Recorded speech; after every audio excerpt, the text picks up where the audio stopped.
दोस्तों, आज की कहानी बहुत ही मज़ेदार है। अगर आपको कहानी अच्छी लगे तो लाइक, सब्सक्राइब और शेयर ज़रूर करें। कहानी में कावेरी ने क्या बड़ा फैसला लिया, वही हम बताते हैं। कावेरी अपनी सहेली की शादी में पहुंची हुई थी और वो विवाह जो समारोह में कई दंपतियों को एक दूसरे के साथ हंसी मजाक करते हुए देखती है, तो उसका मन में एक टिस सी उठ जाती है। उसके मन में अपनी नई गृहस्थी को लेकर हजारों सपने थे, लेकिन रंजन ने उसे सारे सपने तोड़कर रख दिए। रंजन केवल अपने काम से काम रखता।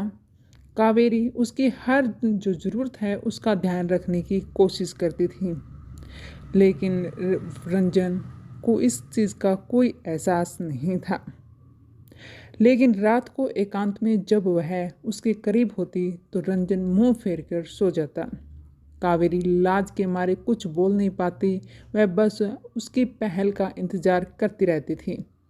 आज भी उसने रंजन से कहा कि वह उसके साथ शादी में आए, लेकिन उसने साफ इनकार कर दिया था। कुछ मिलाकर देखा जाए तो शादी के 2 महीने के बाद भी वह खुद को अविवाहित ही महसूस करती थी। शादी में भी उसका मन नहीं लग रहा था, इसलिए वह जल्द ही अपनी सहेली से विदा लेकर अपने घर चली आई। आज उसने सोच लिया कि वह अपने पति को जो बात है वो बात करेंगी। जब वह घर पहुंची तो रंजन सोफे पर बैठकर कोई मूवी देख रहा था। कावेरी एक पल को संकोचाई, फिर सोचते हुए हिम्मत करके वह पति के बगल में जाकर बैठ गई। उसे इस तरह देखकर अपने बगल में बैठकर देखता हुआ रंजन चौंक उठा और खिसक कर दूर हट गया। और ये देख कावेरी बहुत दुखी हो गई। फिर उसने भारी मन से कहा, मैं इतने दिनों से देख रही हूँ कि आप मेरी ओर देखते भी नहीं। आखिर मैं आपकी पत्नी हूँ। क्या मुझसे कोई गलती हुई है जो आप मुझे इतना रूखा व्यवहार करते हैं? तो इसमें रंजन ने क्या कहा, यह सुनकर रंजन चिढ़ उठ गया और कहने लगा, मैं तुम्हें खाना पानी, रहने के लिए छत कपड़े दे रहा हूँ ना, इतने में ही खुश रहो। तुम मुझसे बिल्कुल भी पसंद नहीं हो। तुम मेरे माता पिता की पसंद हो, मेरी पसंद नहीं। मुझे तो पत्नी के रूप में कोई मॉडर्न लड़की ही चाहिए थी, लेकिन उन लोगों ने जिद करके मेरे गले में तुम्हें बांध दिया। यह सुनकर कावेरी सन रह गई। वह रोते हुए कहने लगी, अगर आप मुझे पसंद नहीं करते तो मुझे छोड़ दीजिए। रंजन बात संभालने के लिए अपना सिर खुजाने लग गया। रंजन को जवाब नहीं आया कि वो क्या कहे। देखो, मुझे तुम्हें स्वीकार करने में थोड़ा वक्त लगेगा। यह सुनकर काबिर को थोड़ी राहत मिली कि कम से कम उसके पति ने उसे पूरी तरह अस्वीकारा तो नहीं। उसने उसे और छेड़ना उचित नहीं समझा और अपने कमरे में चली गई।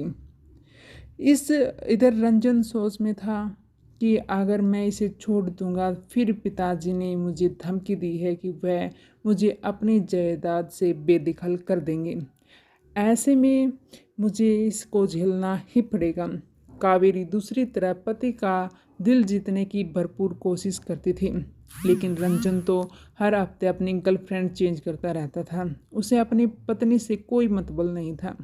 एक दिन रंजन ने अपने जन्मदिन की पार्टी घर पर रखी थी। ऐसे में उसकी बहुत सारी सहेलियाँ आई हुई थी। पार्टी में उसकी ऑफिस के बहुत सारे जो सहयोगी वे भी आए हुए थे। रंजन ने खास तौर पर अपने बॉस को भी इनवाइट किया। उसने अपने बॉस को भी इनवाइट किया था। उसका बॉस एक विदुर व्यक्ति था और ऊपर से एक नंबर का अयास।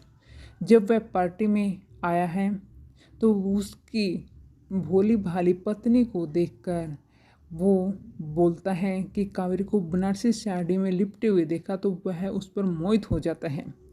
वो रंजन के चरित्र के बारे में भी अच्छे से जानता था, इसलिए उसने रंजन को अकेले में बुलाया और कहा, उसने उसे इशारों से में बता दिया कि उसे प्रमोशन चाहिए तो कावेरी को उसके साथ 2 घंटे के लिए भेज दी।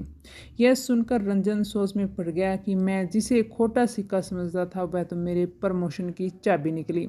उसे झट से अपने बॉस की बात को मान लिया। फिर वह कावेरी के पास आया और बड़े प्यार से बोला कि कावेरी, मुझे तुम्हें कुछ ज़रूरी बात करनी है, मेरे साथ कमरे में चलो। शादी के बाद पहली बार उसने इतने प्यार से बात की थी कावेरी से।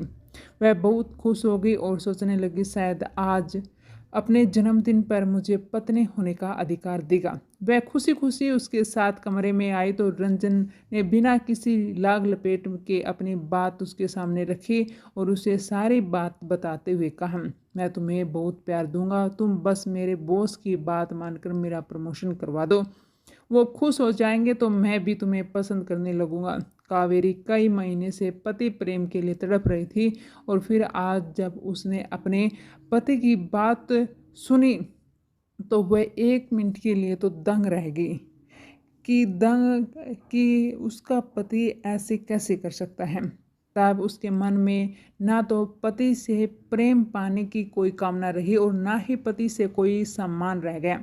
अब उसे इस छत के नीचे सांस लेते हुए भी घुटन की महसूस हो रही थी। रंजन उसे सोचने के लिए कुछ समय देकर बाहर निकलता है। कावेरी संत सी रह गई और उसे ये उम्मीद भी नहीं थी कि वह अपने प्रेम और तपस्या से पति के दिल में प्रेम की लौ जगा रही है, लेकिन आज पति की घटिया बातें सुनने के बाद उसके इस रिश्ते में संघर्ष करने के लिए और कुछ भी बाकी नहीं रहा है।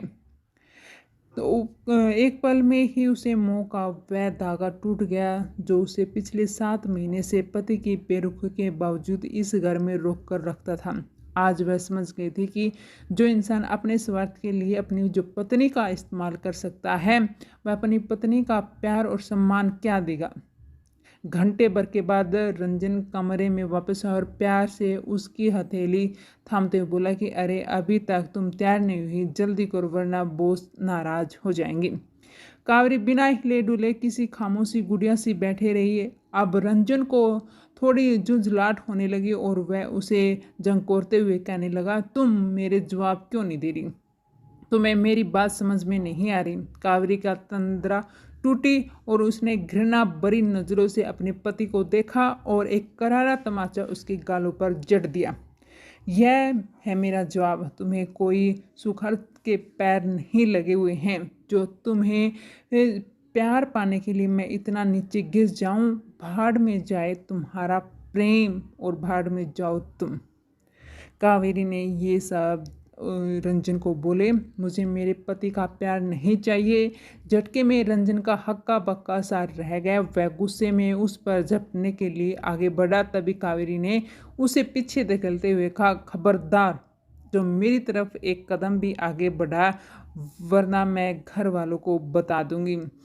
तो ऐसे में रंजन को समझ नहीं आया कि वो क्या करे। कावेरी ने कहा कि घर में इतने मेहमान हैं, मैं अभी शोर मचा दूंगी और तुम्हारी सारी इज्जत अभी के अभी मिट्टी में मिल जाएगी। रंजन के बढ़ते हुए कदम यकायक से रुक गए। कावेरी ने उसी पल अपना सारा सामान पैक किया और हमेशा के लिए अपने घर चले गई ससुराल को छोड़कर। उसे अपने माता पिता ने भी उसके इस फैसले का सम्मान किया, उसका साथ दिया। इतने महीने से कावेरी ने अपने घर में कुछ नहीं बताया था क्योंकि वह उसे उम्मीद थी कि शायद वह उसके पति का दिल जीत लेगी और सब कुछ ठीक हो जाएगा, लेकिन ऐसा कुछ नहीं हुआ। कावेरी की तकलीफ़ों को जानकर उसके माता पिता ने उसका पूरा साथ दिया। जल्द ही कावेरी और रंजन का तलाक हो गया। कावेरी को इस रिश्ते के टूटने का जरा भी दर्द नहीं था क्योंकि उस रिश्ते में न तो कोई प्यार था और न ही कोई सम्मान था। कावेरी का रिश्ता भले ही गलत इंसान से जुड़ा, लेकिन वह परिस्थितियों के आगे हारी नहीं बल्कि उसने हिम्मत से काम लिया और वह मुसीबत परिस्थितियों से निकलने के बाद उसे एक कंपनी ज्वाइन कर ली।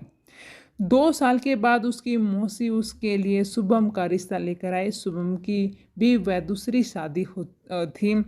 उसकी पहली पत्नी की मृत्यु हो चुकी थी। इस बार कावेरी और उसके माता पिता को कोई जल्दबाजी नहीं थी और लड़के के बारे में सब कुछ जानने समझने के बाद पूरी तरह से आश्वस्त होकर उसका रिश्ता तय किया। आज कावेरी अपनी शादी की दूसरी शादी के 5 साल के बाद अपने ससुराल में पति और एक प्यारी सी बेटी के साथ हंसी खुशी जीवन व्यतीत कर रही है।